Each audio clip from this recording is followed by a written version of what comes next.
মানস বাবু, এই মুহূর্তে যে খবর ব্রেক করলাম আমরা একটু আগে দেখালাম, বলা হচ্ছে যে একটি ধর্মের একটি অনুষ্ঠান চলার সময় দুর্গাপুজো বা আরেকটি ধর্মের অনুষ্ঠান বন্ধ রাখতে হয়। ভারতে তো এরকম কোনো নিয়ম নেই যে আরতি করার সময় খ্রিস্টান চার্চে কিছু বন্ধ রাখতে হবে কিংবা মসজিদে কিছু বন্ধ। ভারতবর্ষে এরকম নিয়ম নেই, আর কোথাও নেই। বাংলাদেশেও এতদিন ছিল কিনা আমি জানি না, কিন্তু এখন সেই নিয়ম পালন না করলে ব্যবস্থা না হবে। অন্যদিকে দুর্গাপুজো করতে গেলে উড়ো চিঠি আসছে, 5 লাখ টাকা করে দিতে হবে, আর অন্যদিকে এই কান্নার আওয়াজগুলো। এর কোনোটাই অপ্রত্যাশিত নয়, কারণ বাংলাদেশের সংবিধান কিন্তু ইসলামিক সংবিধান। সংবিধান অনুসারে বাংলাদেশ একটি ইসলামিক কান্ট্রি, এটা খুব স্পষ্ট। এবং ইসলামিক কান্ট্রিতে যদি কোনো অহিন্দু থাকতে চায়, যদি কোনো অহিন্দু তার ধর্মাচরণ করতে চায়, তাহলে তাকে নির্দিষ্ট কর দিয়েই করতে হবে, এবং সেটা ইসলামিক শাস্ত্রসম্মত। একদম খুব পরিষ্কার বলা আছে ইসলামিক শাস্ত্রে যে কোনো ইসলামিক রাষ্ট্রে যদি কোনো অহিন্দু বসবাস করতে চায়, তাকে সেই রকম কর দিয়েই থাকতে হবে। সুতরাং এর মধ্যে অনৈতিক কিছু নেই। প্রশ্নটা হচ্ছে বা ভয়ের যে জায়গাটা, সেটা হচ্ছে যে দুর্গাপুজো সামনে আসছে আর কয়েকদিন পর, তার সূচনা হয়েছিল বাংলাদেশে।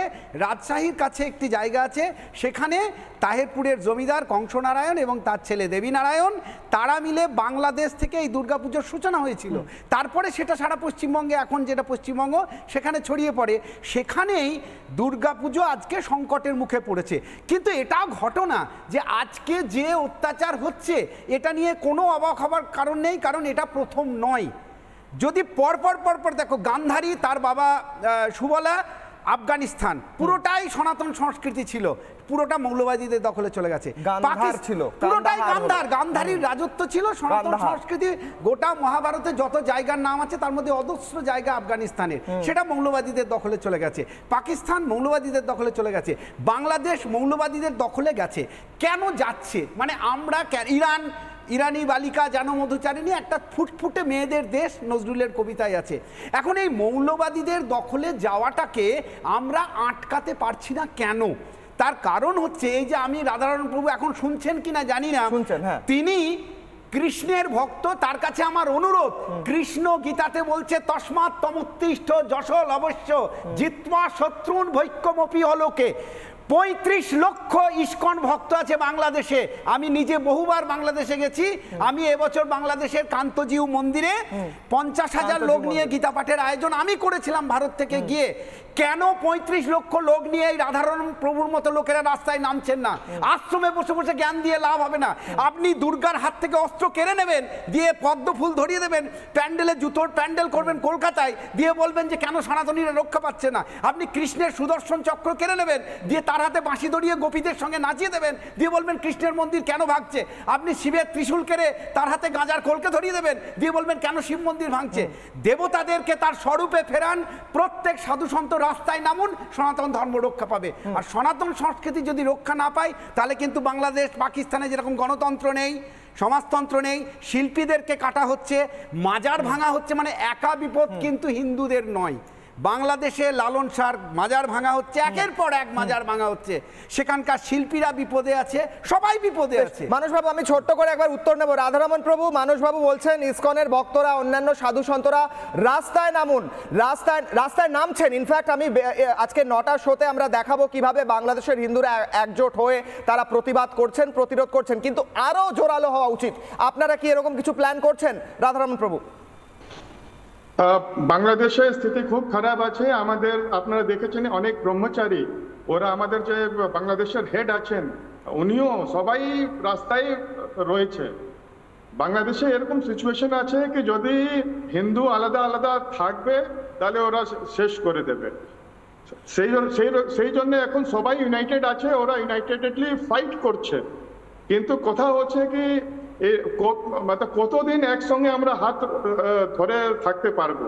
অনেকবার কি হয় কি, যখন প্রোটেস্ট মার্চে ওরা পার্টিসিপেট করে, কিন্তু সবাইকে বাড়িতে যেতে হয়, কিন্তু ওদের লোকেশনটা এরকম জায়গা আছে, they are surrounded by other Muslim family. ঠিক, আপনি বলছেন প্রতিবাদ করে একজোট হয়ে তারপর যখন বাড়ি যায় তখন বাড়ি জ্বালিয়ে দেওয়া হয়। ভয়ঙ্কর কথা বলছেন রাধারমণ প্রভু। একটু সঙ্গে থাকুন আমাদের, আমি একটি গ্রাফিক্স দেখাবো এই মুহূর্তে দাঁড়িয়ে একটি গ্রাফিক্স। বাংলাদেশ বাংলাদেশে হিন্দুদের, সনাতন ধর্মাবলম্বীদের বিভিন্ন তীর্থস্থান রয়েছে, সেই তীর্থস্থানগুলো দেখে আমি আলোচনায় ফিরবো। তিনজন এখনো বলা বাকি রয়েছেন এই মুহূর্তে দাঁড়িয়ে। সেই গ্রাফিক্স, কি কি মন্দির রয়েছে বাংলাদেশে যেখানে হিন্দুরা, সনাতন ধর্মাবলম্বীরা বারবার যান, অত্যন্ত গুরুত্বপূর্ণ। ঢাকেশ্বরী জাতীয় মন্দির, ঢাকা নাম হয়েছে ঢাকেশ্বরী মন্দির থেকে। সেই মন্দির, কান্তজিউ মন্দির যে কথা বলছিলেন মানসবাবু, দিনাজপুরের কান্তজিউ মন্দির বাংলাদেশে, কৃষ্ণের মন্দির। চৈতন্য মহাপ্রভুর পৈতৃক ভিটে রয়েছে বাংলাদেশে সিলেটে, যেখানে চৈতন্য মহাপ্রভুর বাবা জন্মগ্রহণ করেছিলেন।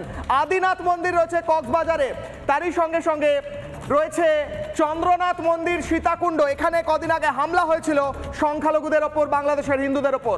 রমনা কালী মন্দির রয়েছে শাহবাগে। পরের স্লাইড, ইসকন মন্দির স্বামীবাগ। ইসকনের অনেকগুলো মন্দিরের মধ্যে এটি অন্যতম বৃহৎ একটি মন্দির। আমি ফিরবো আলোচনায়, আমি যাব দেবাশিস বাবুর কাছে। দেবাশিস বাবু, আমি আসছি আপনার কাছে এই প্রশ্ন নিয়ে।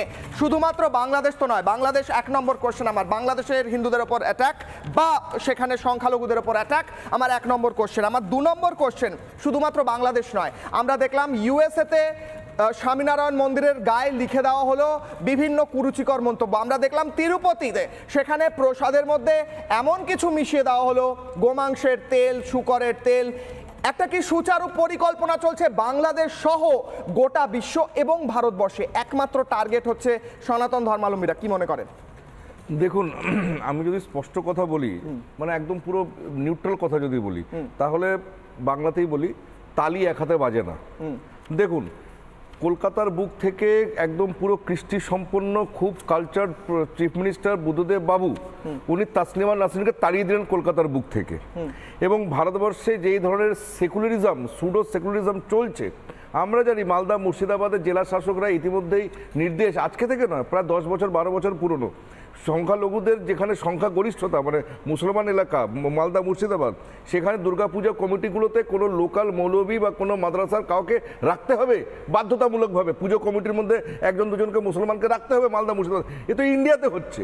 তাহলে ইন্ডিয়ার এই যে সুডো সেকুলারিজম, তার যে প্রভাব বিস্তারে যে পাকিস্তান জন্ম নিল, পাকিস্তান জন্ম হলো কোথা থেকে?